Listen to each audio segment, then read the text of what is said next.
In the holiday season of 1998, Nintendo was mustering all it could to put the Nintendo 64 in contention to snatch the crown from the PlayStation and win back its position at the top of the North American console market. Its lineup was being led by the historic landmark game, The Legend of Zelda: Ocarina of Time, a game tied with Super Mario 64 as a groundbreaker and one of the two defining games for that system. But it was not alone, as many of its efforts with other companies were finally coming to fruition, such as Rare's Banjo-Kazooie, Acclaim's Turok 2, and an open-world sandbox game called Body Harvest from the studio that would someday bring the world the Grand Theft Auto series. But there was also a killer Star Wars game from LucasArts and a relatively new studio called Factor 5. This game was Star Wars Rogue Squadron, and was probably second to Zelda that holiday as the most wanted and most acclaimed Nintendo 64 game on the market. Although this was Factor 5's first Star Wars game on the Nintendo 64, it wasn't for LucasArts. When the system first launched in 1996, alongside Nintendo's showcase games like Super Mario 64 and Wave Race 64, there was also an eagerly anticipated Star Wars game called Shadows of the Empire. This game was meant to be a kind of standalone story told within the Star Wars expanded universe in between two of the films. When the game released for the Nintendo 64 in December of 1996, it was met with a pretty tepid reception critically, as the bulk of the game was a fairly janky third-person action-adventure shooter with kinda slippery controls. But there was one part of the game that earned equally unanimous accolades, and that was the very first few opening scenes. Unlike the rest of the game, these levels put the player in a snowspeeder during the famous Battle of Hoth sequence and let them take on the AT-ATs, AT-STs, and probe droids in a nice little 3D arena to fly around doing battle with the Empire in a way actually seen in the movie. This bit of fantasy fulfillment was the kind of thing players would keep coming back to again and again, and largely helped the game overcome its otherwise mediocre elements to become a major sales success for LucasArts. But Shadows of the Empire would be just one of 3 games they would be making for Nintendo's system, as part of an exclusivity agreement signed between the two companies. With the second game to be based on the new movie to come out in 1999 as Star Wars Episode I Racer, LucasArts also recruited Factor 5 to come work on the structure for a third game based in the classic trilogy. But Factor 5 was not just any ordinary developer. They were European. They were born out of the legendary hacker scene of the 1980s, made up of programming wizards that worked both aging 8-bit home computers but also cutting-edge systems like the Amiga way beyond their breaking point, and created technical wonders by programming in assembly languages at the lowest levels of hardware control. Now the company had just moved its operations from Cologne, Germany to the United States in late 1996 in order to get to work on its new opportunity with LucasArts and Nintendo. Now they would set to work on the Nintendo 64 and its remarkably powerful but very rigid hardware design, and would come to rival their fellow European brethren at Rare as the lead developers to push Nintendo's 64-bit system to its own breaking points and beyond. Since the snowspeeder levels in Shadows of the Empire had been so well received, LucasArts and Factor 5 heeded the advice of virtually every game review that called for them to just make a whole game out of that. So Factor 5 was set to work on the technical underpinnings of developing the game engine that would allow for a fully realized 3D world to fly around in, as opposed to the relatively small arenas of the Hoth engagement from Shadows, or even as opposed to Nintendo's own on-rails Star Fox 64. Just as importantly, they would also be tasked with tearing out and rewriting the whole system for producing sound and music on the N64, as Factor 5 found Nintendo's implementation of sound that they offered in their development kits to be lacking, and developed their own system from scratch that they called MoSys FX Surround. A very wise move, since no Star Wars game would be complete without being able to line up the action alongside the music of John Williams. But the team did far more than that, since their audio suite allowed for them to pack in roughly 80 minutes of audio into a Nintendo 64 cartridge, splitting the difference just about evenly between 40 minutes of music and also 40 minutes of voiceovers from all the characters in the game, which lent a whole new level of authenticity and really grounded it in the Star Wars universe. They also included the use of Dolby surround sound in their toolkit and in the game, as they put it to wise use, allowing for positional audio of surround sound to indicate to the players when there were enemies flying or firing from behind them.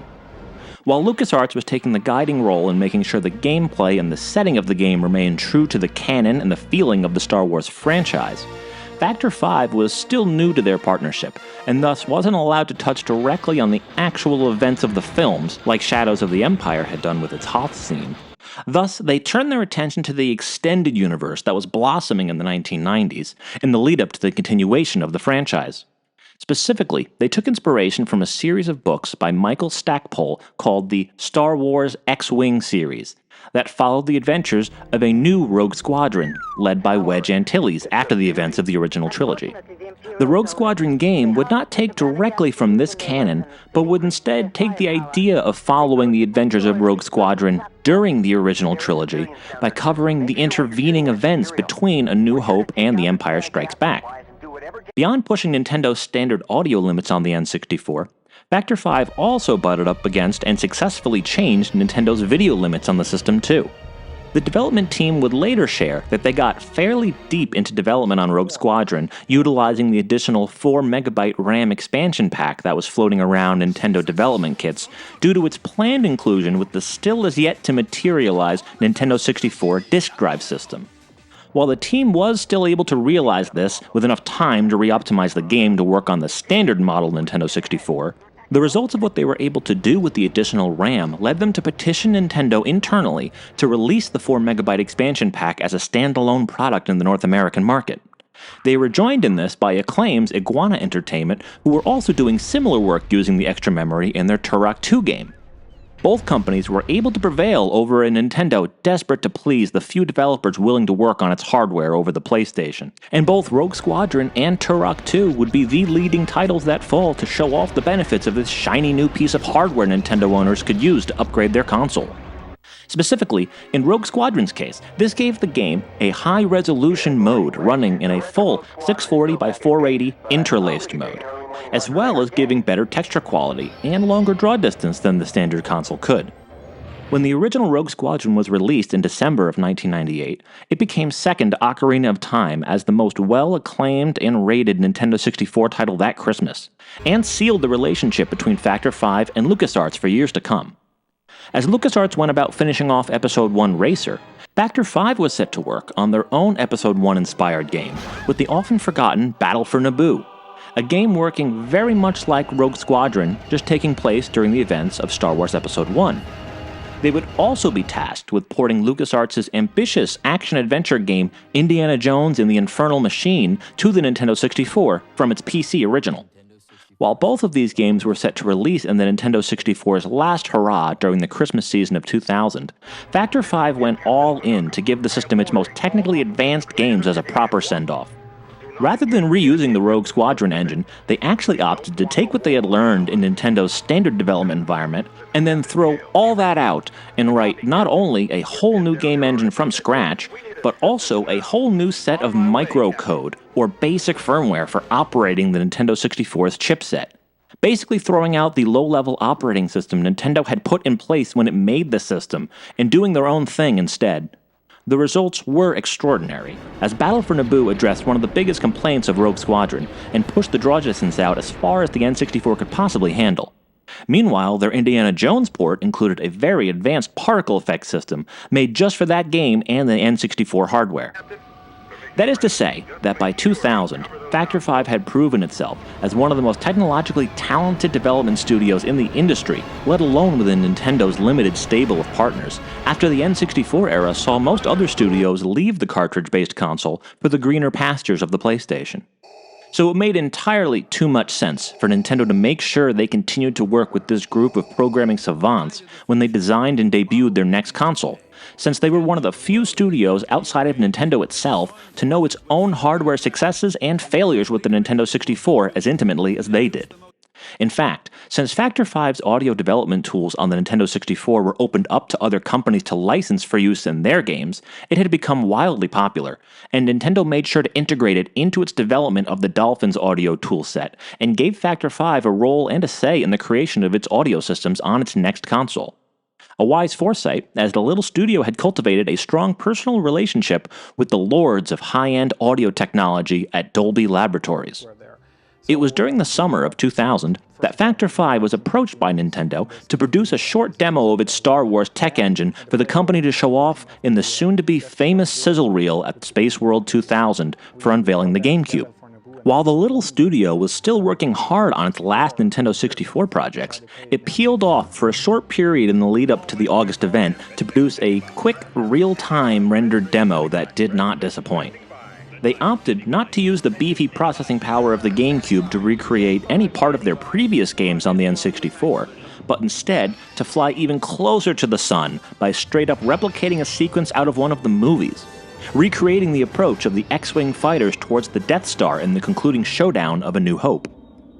Living up to their rapidly building reputation, this piece of the demo reel was easily the most technologically impressive, and had games journalists breathlessly putting it side by side with the actual frames from the remastered edition of the film, and noting how close the two were. But this was the only work that Factor 5 would actually be doing on a GameCube game that year. The demo was put together in a few weeks during the summer, and after that, only a single art designer was left with the task to work on models for spacecraft in anticipation of a next-generation Star Wars game. But the rest of the company was still dedicated to finishing their ambitious swan song games to send off the Nintendo 64 in style. Once those games were completed and sent off for manufacture, Factor 5 would spend the remaining time in calendar year 2000 completing the musics tools for the GameCube development kits to go out to third parties across the industry before turning its attention to its own first GameCube project.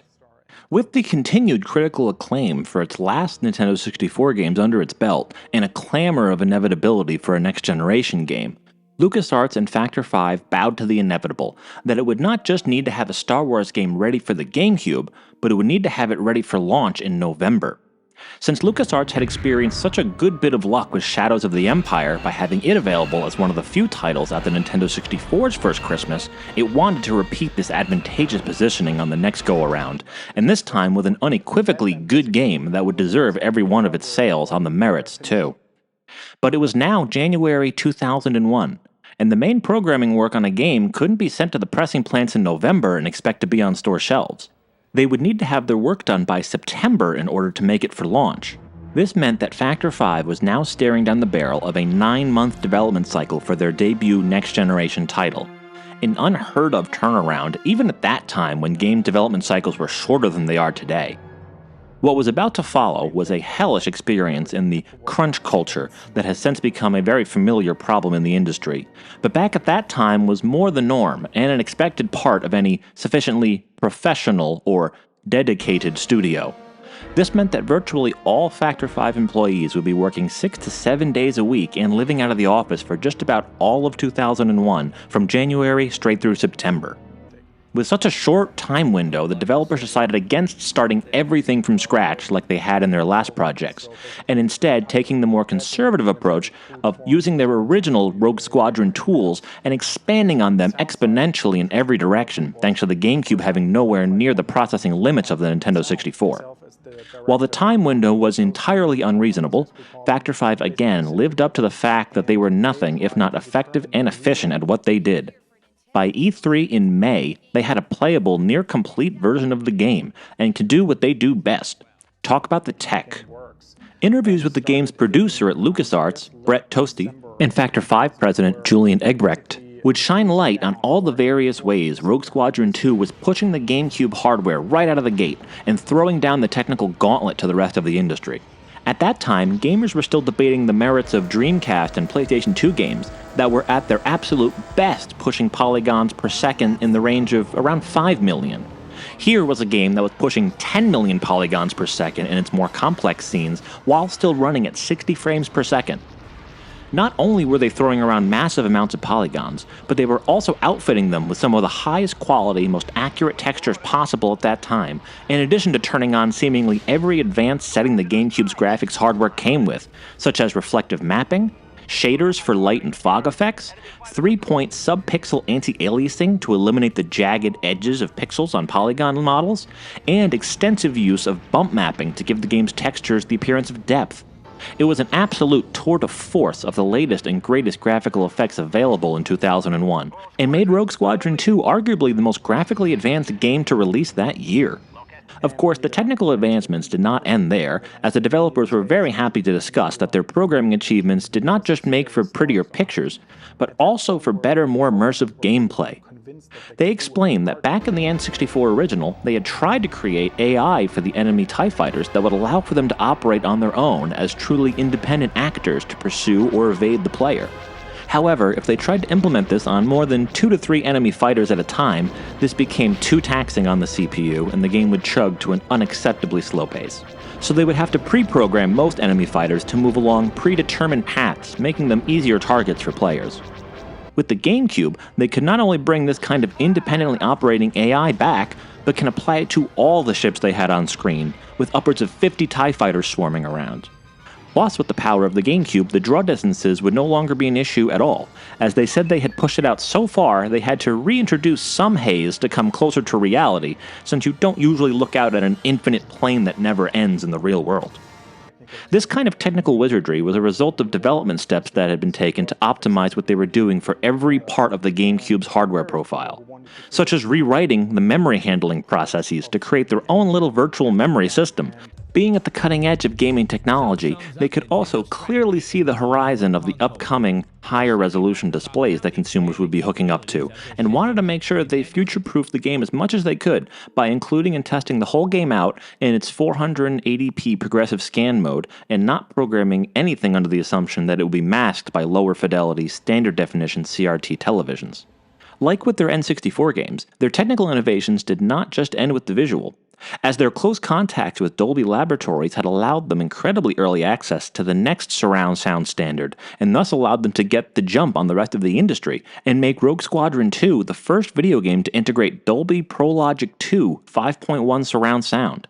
This not only allowed for them to dramatically improve their positional sound effects in the game, as 5.1 surround sound has 2 discrete rear channels rather than one single rear channel, but they also were able to program dynamic music that would change on the fly during gameplay when certain conditions were met or when the player situation changed. This would allow for the perfect synchronization of that world-famous score to the movies, along with players' actions during the game. The game would also be one of the few to demonstrate a use for the GameCube's analog triggers, allowing the player to apply thrust to their ship according to the pressure applied on the triggers, with an ultimate kick into a warp speed style applied when they hit the click of the trigger's digital buttons. All of this was accomplished in those 9 months of development, while the studio was also bottlenecked by having just 2 Dolphin development stations to actually test their code out on, to make sure it would work on a real GameCube. Of course, nothing in this world is perfect, and one casualty of the short development window was that the game would be a single-player-only affair once again, foregoing the multiplayer mode that fans and critics had asked for Factor 5 to put into these games going all the way back to the first Rogue Squadron in 1998. But that omission aside, it was clear that Factor 5 had done it again, and in fact had outdone themselves. They had bested Nintendo at their own game and created the killer app for the GameCube's launch. Rogue Squadron 2 kicks right off with an immediate display of graphical grandstanding, as hundreds of individually rendered stormtroopers dance their way into the LucasArts logo. Factor 5 blasts its logo open with one of its expertly detailed X-Wing models, and the title screen then gives players the highest fidelity clips of the Star Wars trilogy available at that time, since the trilogy hadn't come out on DVD yet. The menus are straightforward but are packed, as you can set video options, like enabling progressive scan, and a very helpful audio demo to let users test their surround sound setup, with a TIE fighter circling around them. The team even included their original Space World demo video that had been used to introduce the world to the game. There's also something you don't see much of in games anymore: a password entry screen. We'll come back to that. If you're familiar with the gameplay, you can jump right in on the first real level. But there's also a very nicely crafted training level that takes place on Tatooine. It'll give you all the basics, one at a time, in a very nicely narrated fashion, while also allowing you to roam around a lovingly crafted rendition of the desert planet, complete with landmarks like Jabba's Palace, Mos Eisley Spaceport, roaming banthas, and Jawa sandcrawlers. You even get the chance to bullseye womp rats. but this is a stage with no conflict. When you start off on the main game missions, no time is wasted in delivering on the implicit promise this game made with its initial unveiling back at Space World, since you dive straight into the attack on the Death Star in A New Hope, and it's immediately clear how much of a step up this game is. Like mentioned, the draw distance is virtually infinite here, as you look out onto the incomprehensibly large surface of the Death Star stretching all the way off into the horizon, dotted and lined with firing turrets, shooting off showers of laser blasts in every direction, and small squads of TIE fighters whizzing all around. Being the first mission to the game, it's not too difficult, but giving you the chance to make the famous trench run in just the very first level is a sign of the kinds of expectations this game is looking to meet. Of course, there's only a handful of actual battle sequences in the films, so other levels consist of new events and storylines, but still set against some really impressive backdrops within space. While still filling in every few levels with some of the original trilogy's greatest hits, such as the Battle of Hoth and the Battle of Endor. To get right to the heart of the matter, the game is fun. It's pure wish fulfillment and fan service at its very best. It lets you jump right into the most beloved action sequences in the movies and play them out beyond the snippets you're shown in the films. As talked about in the development history, the game is an absolute graphical marvel, to the point that on a good 480p widescreen HD TV, it still holds up in 2023. The game also shows that frame rates are not just for bragging points, they do matter tremendously in gameplay, as the fluidity and tightness of controlling the ships comes directly from the high frame rate, making maneuverability feel natural and as close to reality as science fiction can possibly be. One thing I had slight trouble with was making some minute fixations with the aiming reticule, particularly on the Hoth level when trying to target the heads of AT-STs. But other than that, everything else is remarkably fluid, and the controls were very well thought out and mapped onto the GameCube controller's unique button layout, with even the sometimes derided tiny D-pad getting good use as the command map for telling your wingman what to do during battle. While this game is unquestionably good fun, it is also unquestionably mercilessly difficult. Like the first game, Rogue Squadron 2 gives you a series of metrics and objectives to meet during each level in order to earn medals from bronze to gold, with even higher accomplishment metrics awaiting those that manage to pull off this arduous task. The important thing is that you don't need to meet any of these in order to progress through the game, you just need to accomplish the actual mission objectives in each level. So the game still remains accessible to more casual players that just want to shoot down TIE fighters and watch the Death Star go boom. But if you want to dig into any of the additional content this game is hiding just under the surface, you're technically supposed to pull off these feats of gaming prowess. But like I mentioned earlier, there's also an old-fashioned password entry screen solely for cheat codes. This unlocks a surprisingly packed plethora of additional content for the game, including new ships you can fly, such as the Millennium Falcon and the Naboo Starfighter that the first Rogue Squadron game famously hid within its code long before the Episode 1 movie had come out. There's additional levels, such as giving you the chance to play as the Dark Lord Vader himself and partake in some crushing defeats of the Rebellion, such as driving them from Yavin 4. There's also some of the other famous movie scenes, such as piloting the Millennium Falcon through the asteroid field on its escape from Hoth. There's also a zany Easter egg that Factor 5 has made sure to include in each of their games, with one of the developers' Buick being a playable vehicle taking the place of the A-Wing, weapons and all. What was most interesting for this video, and to me in general, was that playing through the game, or using a cheat code, also unlocks audio commentary over the levels from the developers, as well as a small making-of documentary, where they are remarkably upfront about what a crunch time they were under to make this game. It may be difficult to remember, but around the turn of the millennium, when DVDs were first picking up steam as the next big thing in home entertainment, the biggest selling point for them wasn't their improved picture quality, but the fact that they provided all kinds of extra bonus content like this. So it's really interesting to see this kind of thing included on this game, and it really shows how much it was a labor of love and that it was polished until it shined. In one of my previous videos, I referenced Rogue Squadron 2 as one of the titles Nintendo published at launch. This is technically not true, as LucasArts gets their name on it as the publisher. But it is almost true in spirit, as it's one of the games that got the absolute first-party treatment from Nintendo right from the beginning when it was included in its Space World unveiling of the GameCube, all the way through launch when it was the only game technically published by another company to be put on the kiosk demos that Nintendo sent out to stores, the only one Nintendo ran their own television ads for, and the only one to get its own official Nintendo Power Player's Guide. So Rogue Squadron 2 is in a bit of a quasi-second-party state. LucasArts certainly was no exclusive partner to Nintendo. They were publishing Star Wars games on the Xbox and the PS2 at exactly the same time. But this game series and the works of Factor 5 were essentially Nintendo satellites. And boy did Nintendo have a lot to be thankful for that they were. For while the GameCube's fairly average launch lineup was getting raked over the coals in comparison to the more diverse offerings from the Xbox at launch, and the avalanche of landmark PlayStation 2 titles that holiday, there was at least this one game. A game that offered a lengthy, immersive experience with excellent controls, fun as hell gameplay, cutting-edge graphics and sound, and was based on a media franchise known and loved the world over. On day one, it was the best reason there was to say, I bought a GameCube.